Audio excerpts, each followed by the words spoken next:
Buenas, les habla Wilmer Useche, estudiante de Administración de Empresas de la Universidad de los Andes. El día de hoy le vengo a hablar sobre impuestos municipales.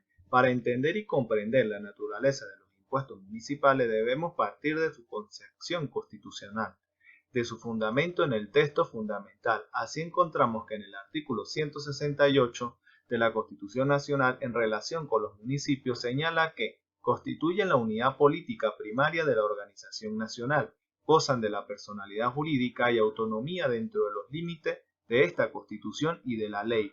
La autonomía municipal comprende, primero, la elección de sus autoridades, segundo, la gestión de las materias de su competencia, tercero, la creación, recaudación e inversión de sus ingresos, es decir, que los municipios tienen autonomía en la creación, recaudación e inversión de sus ingresos por mandato constitucional, pero en materia tributaria municipal, al igual que a nivel nacional y estatal, existe un evidente desorden legislativo que genera incertidumbre y contradice el principio de seguridad jurídica, que debe prevalecer en toda sociedad. Ello se debe fundamentalmente a la falta de coordinación entre los distintos entes de la administración pública a nivel nacional, estatal y municipal, así como a la dispersión normativa que existe. Sirva por ejemplo mencionar que el aspecto tributario del municipio debe estar regido, en primer término, por la Ley Orgánica del Poder Público Municipal, que fue publicada el 28 de diciembre de 2010, pero su validez y su efectividad de su aplicación depende de su adecuación al decreto constituyente mediante el cual dicta el Código Orgánico Tributario del 2020, publicado en Gaceta Oficial número 6507, extraordinario del 29 de enero del 2020. Esto quiere decir que la normativa tributaria está por lo menos 10 años atrasada respecto al código que rige la materia y otras resoluciones y providencias administrativas relacionadas con la actividad financiera. En relación con la materia impositiva tributaria de los municipios es necesario aclarar que la autonomía municipal en cuanto a la creación y recaudación de ingresos comprende los impuestos, tasas y contribuciones especiales, cuya naturaleza y estructura son diferentes.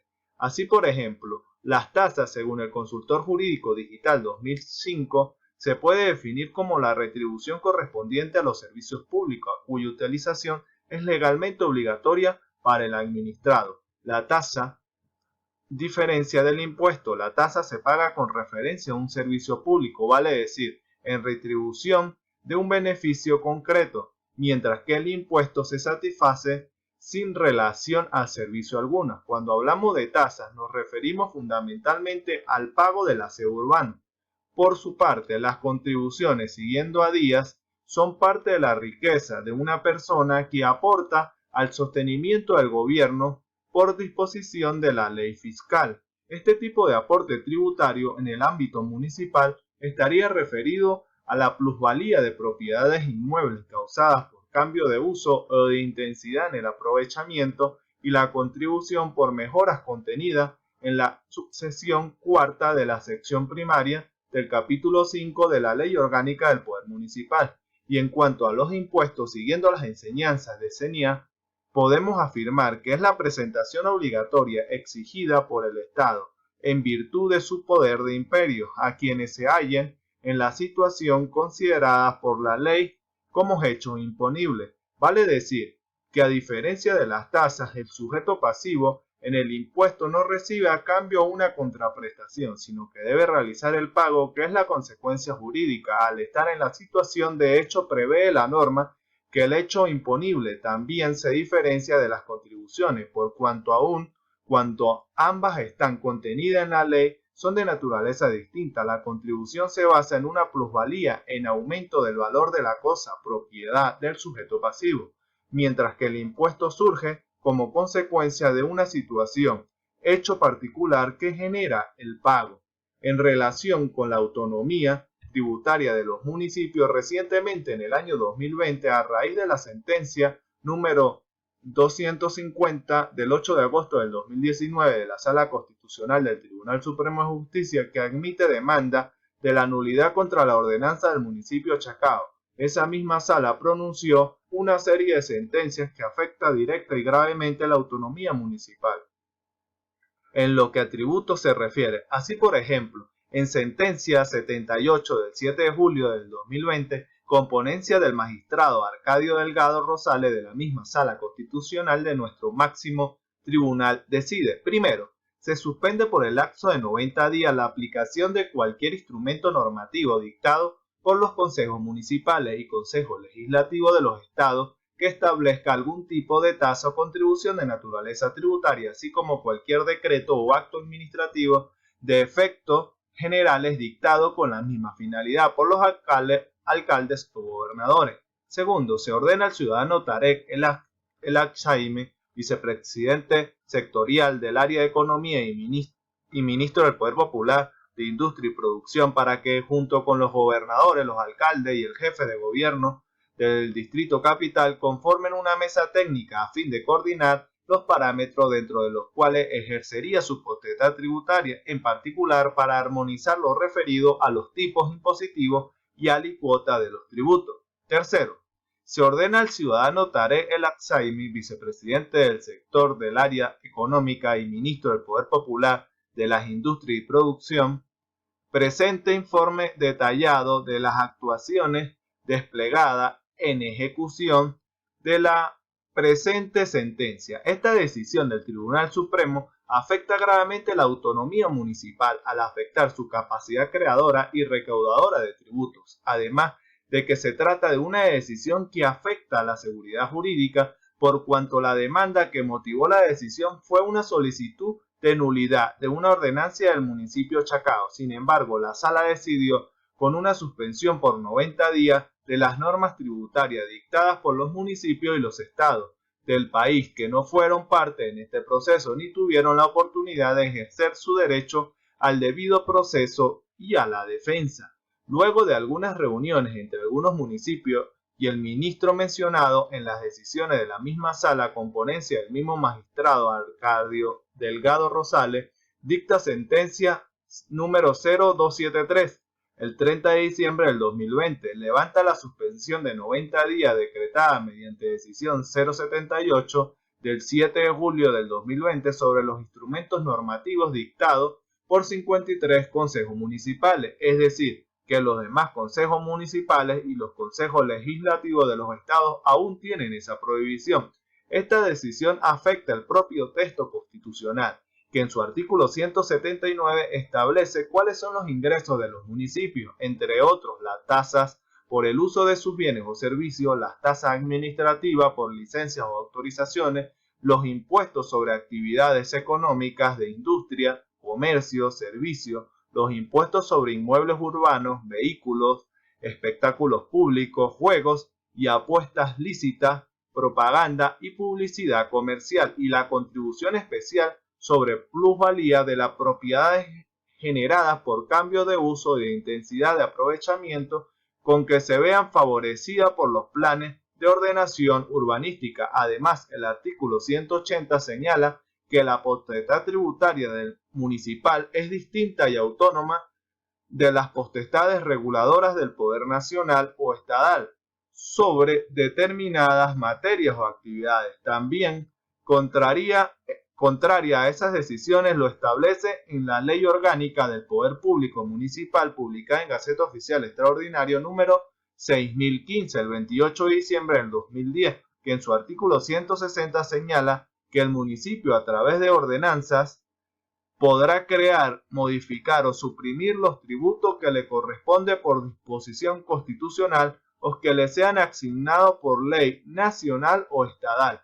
En esta exposición, atendiendo a la necesidad de realizar una síntesis de lo que refiere al impuesto municipal, me referí solo a los impuestos y de entre ellos al principal impuesto más antiguo y al impuesto municipal por excelencia, como lo es el impuesto sobre los inmuebles urbanos, comúnmente conocido como el derecho de frente, pero en realidad es un impuesto directo y real sobre la propiedad inmobiliaria.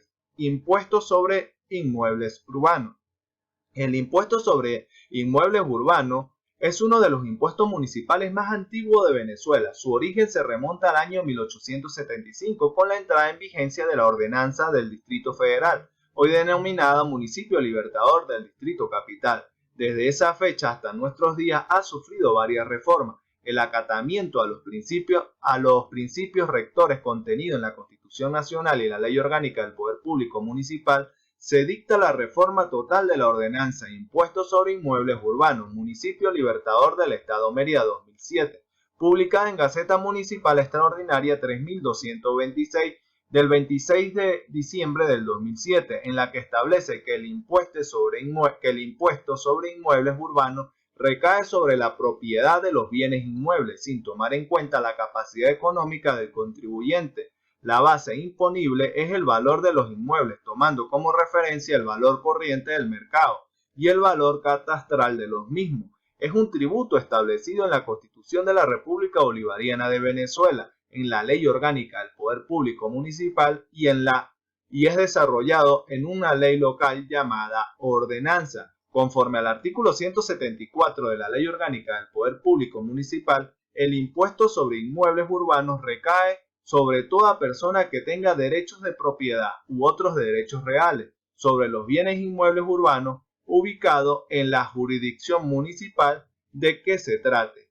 Primero, sujeto activo. El sujeto activo del impuesto sobre inmueble urbano es la alcaldía del municipio Libertador del Estado Bolivariano de Mérida, en virtud de su potestad tributaria atribuida tanto por la Constitución Nacional del 99 como por la Ley Orgánica del Poder Público Municipal del 2010. Es decir, es el Estado en el ejercicio de su poder de imperio que en el caso de este impuesto es el municipio, el cual, definido en el artículo 2 de la Ley Orgánica del Poder Público Municipal como la unidad política primaria de la Organización Nacional de la República con personalidad jurídica y autonomía. Segundo, sujeto pasivo. No se trata de un sujeto pasivo calificado, sino que se puede ser cualquier persona. Conforme al artículo 4 de la Ley Orgánica del Poder Público Municipal, serían sujetos pasivos en condición de contribuyentes las personas naturales, la jurídica y demás entes colectivos que sean titulares de la propiedad, los inmuebles definidos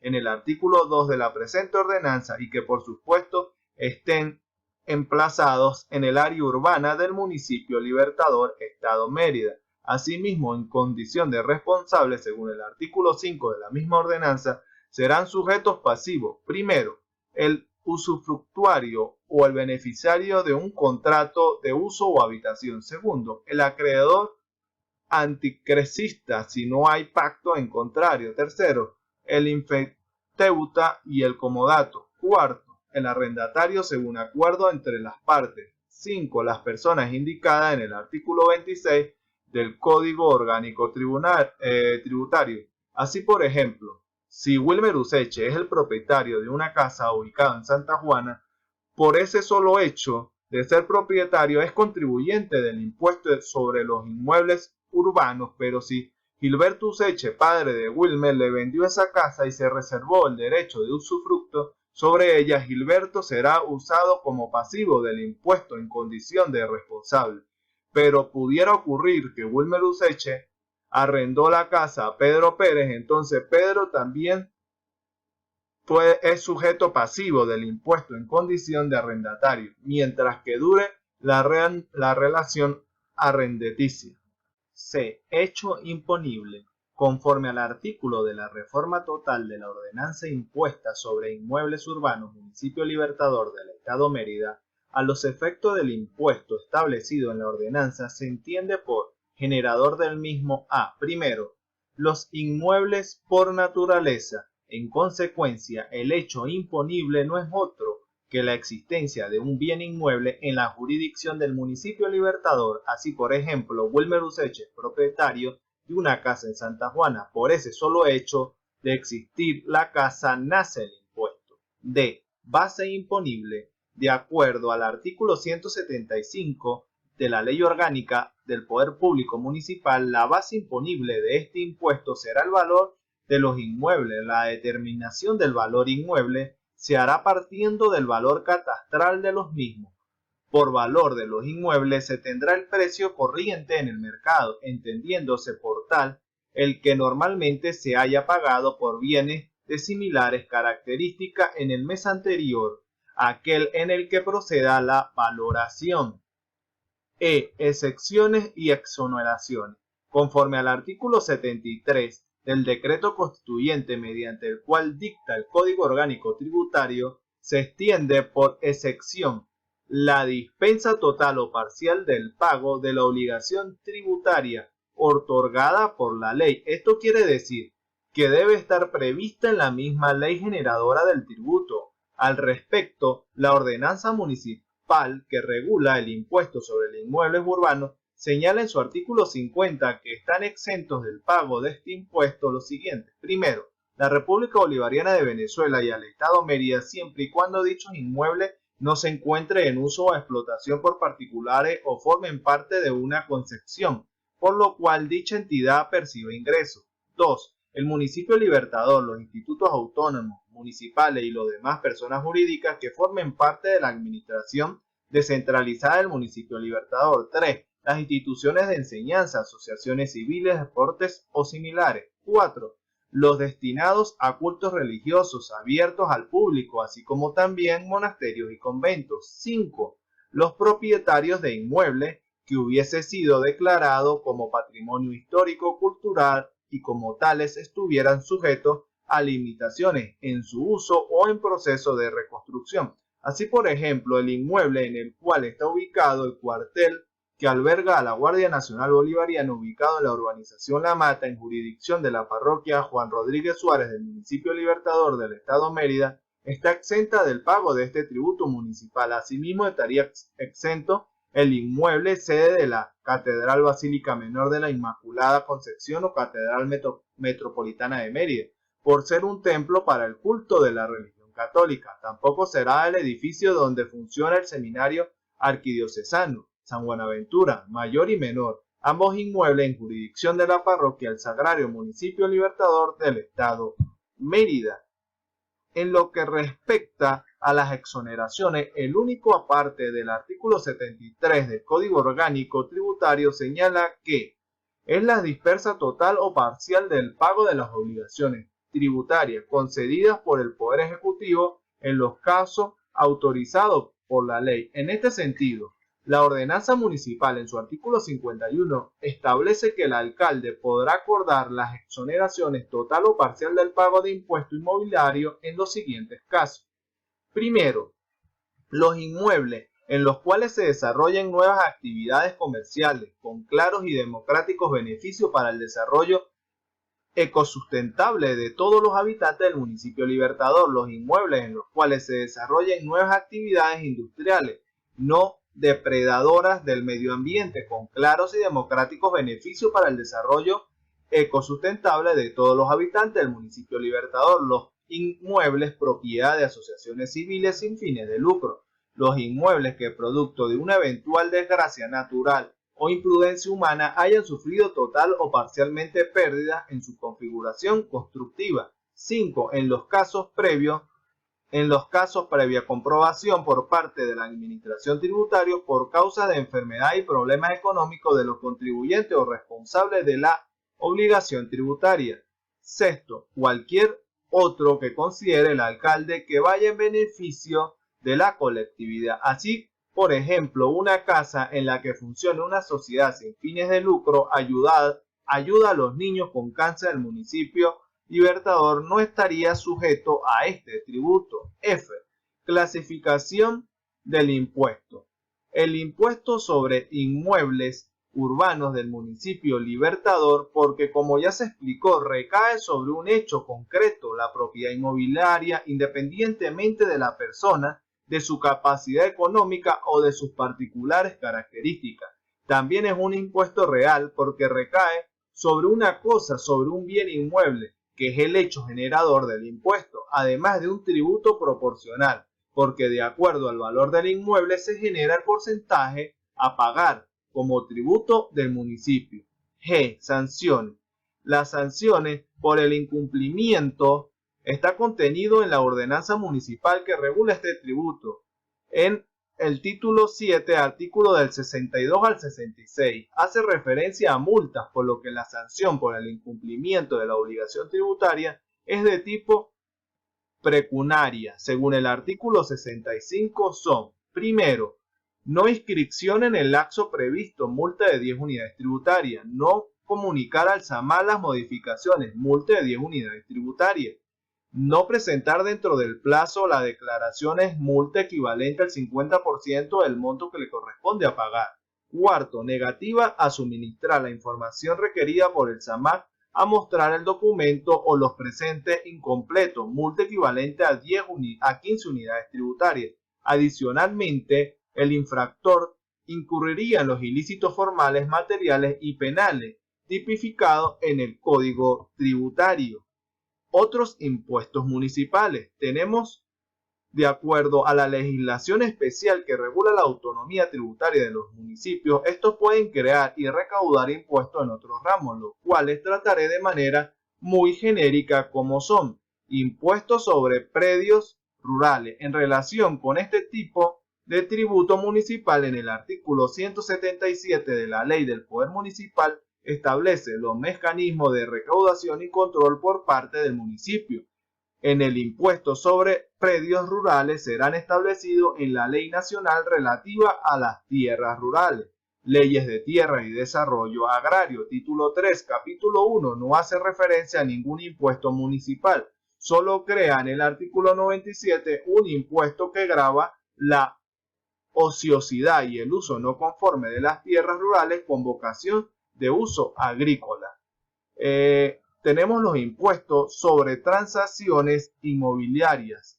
Conforme al artículo 178 de la Ley Orgánica del Poder Municipal, corresponde al municipio la recaudación y control de los impuestos que sobre transacciones inmobiliarias creará el Poder Nacional. El municipio lo regulará por ordenanza.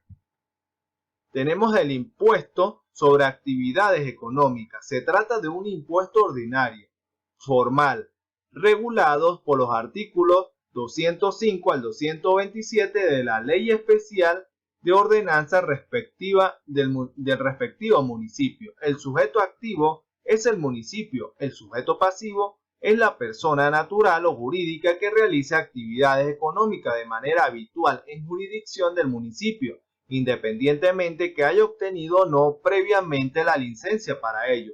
Esto quiere decir que si una persona sin obtener un registro de comercio instala en un local una venta de verduras y frutas, no obtiene la licencia de actividad económica municipal, no se inscribe en registro de información fiscal, el RIC, no obtiene la autorización sanitaria y comienza a ejercer el comercio, está sujeto al pago de impuestos respectivos, además de las sanciones que en principio implicaría la clausura del local, hasta tanto no formalice su situación, las multas correspondientes y demás sanciones por ilícitos formales y materiales a que está sujeto conforme al Código Orgánico Tributario ante el CENIAT.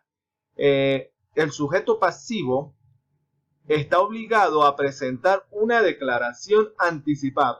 El hecho imponible del impuesto sobre actividades económicas es el ejercicio habitual en la jurisdicción del municipio de cualquier actividad lucrativa de carácter independiente. El periodo impositivo coincidirá con el año civil y los ingresos gravables serán los percibidos en ese año, que sería la base imponible. Sin embargo, el sujeto pasivo es la persona natural o jurídica que realiza actividades económicas de manera habitual en jurisdicción del municipio, independientemente que haya obtenido o no previamente la licencia para ello. A los efectos de establecer la base imponible para el cálculo de la alícuota corresponde como impuesto, los contribuyentes están obligados a llevar sus registros contables para demostrar, en caso de tener sucursales, el ingreso imputable a cada una de las jurisdicciones municipales en las que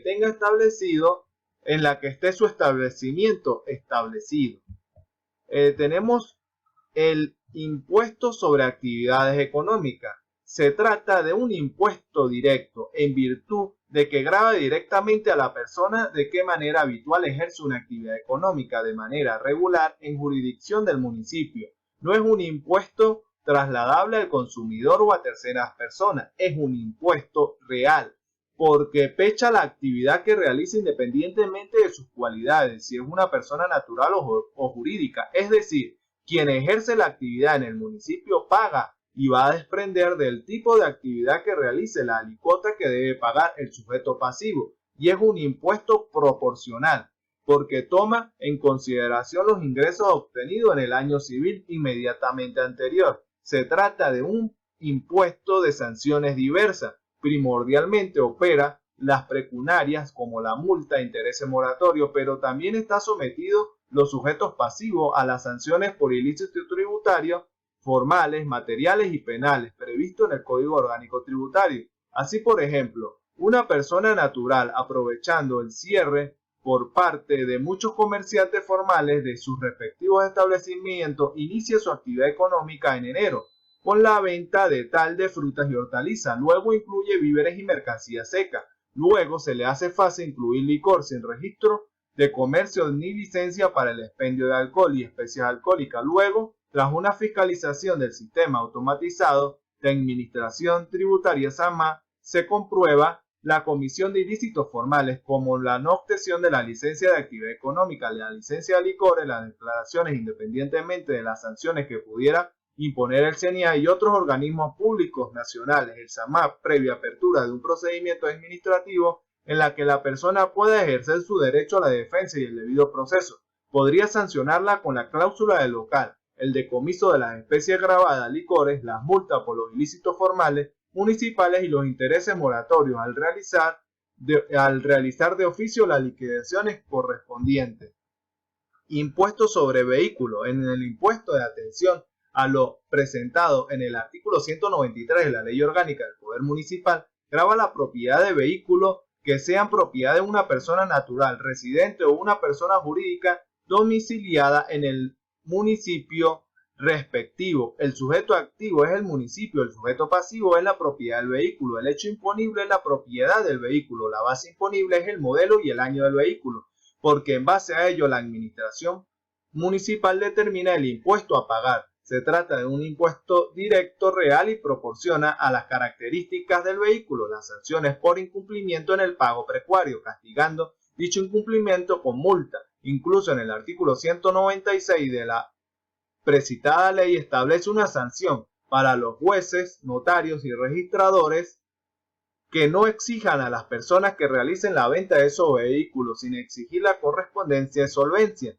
debiendo pagar dichos funcionarios el valor del pago de la tasa vehicular correspondiente. Impuesto sobre espectáculos públicos.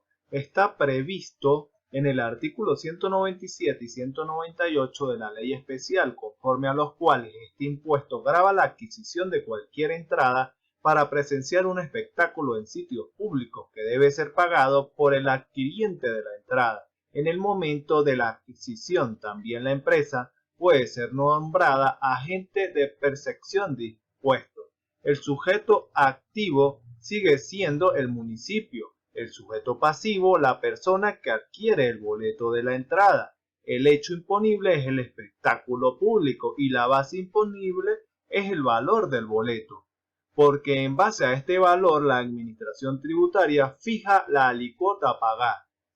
Se corresponde con un impuesto directo, afecta directamente al espectáculo como tal, es real porque no importa la cualidad de la persona que adquiere el boleto y además es proporcional al costo del boleto.